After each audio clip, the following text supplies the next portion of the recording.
বিয়েতে ৫১টা শাড়ি পেয়েছিল মেয়েটা। অষ্টমঙ্গলায় ফিরে এসে আরো ৬টা। এত শাড়ি একসঙ্গে সে জীবনে দেখেনি। আলমারির প্রথম থাকে সে রাখলো সব নীল শাড়িদের। হালকা নীল একটাকে জড়িয়ে ধরে বলল, তুই আমার আকাশ। দ্বিতীয় থাকে রাখলো সব গোলাপিদের। একটা গোলাপিকে জড়িয়ে এসে বলল, তোর নাম অভিমান। তৃতীয় থাকে ৩টি ময়ূর, যেন ৩ দিক থেকে ছুটে আসা সুখ। তেজপাতা রঙের যে শাড়িটার, তার নাম দিল বিষাদ। সারা বছর সে শুধু শাড়ি উপহার পেল।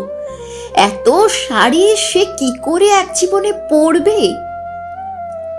কিন্তু বছর যেতে না যেতেই ঘটে গেল সেই ঘটনাটা। সন্ধ্যের মুখে মেয়েটি বেরিয়েছিল স্বামীর সঙ্গে চাইনিজ খেতে।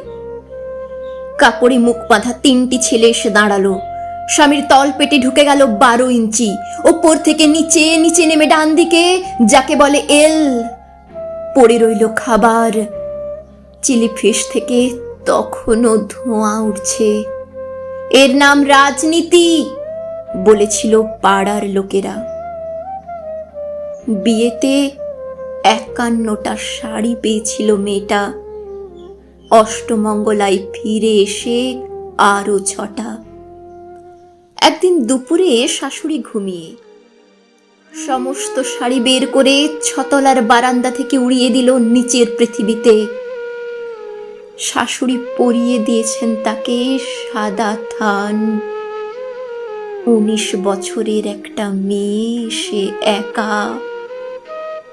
কিন্তু সেই থানও এক ঝটকায় খুলে নিল ৩ জন। পাড়ার মোড়ে একটি সদ্য নগ্ন বিধবা মেয়ে দৌড়াচ্ছে আর চিৎকার করছে, বাঁচাও। পেছনে ৩ জন, সে কি উল্লাস! নির্বাক পাড়ার লোকেরা। বিয়েতে ৫১টা শাড়ি পেয়েছিল মেয়েটা। অষ্টমঙ্গলায় ফিরে এসে আরো ৬টা।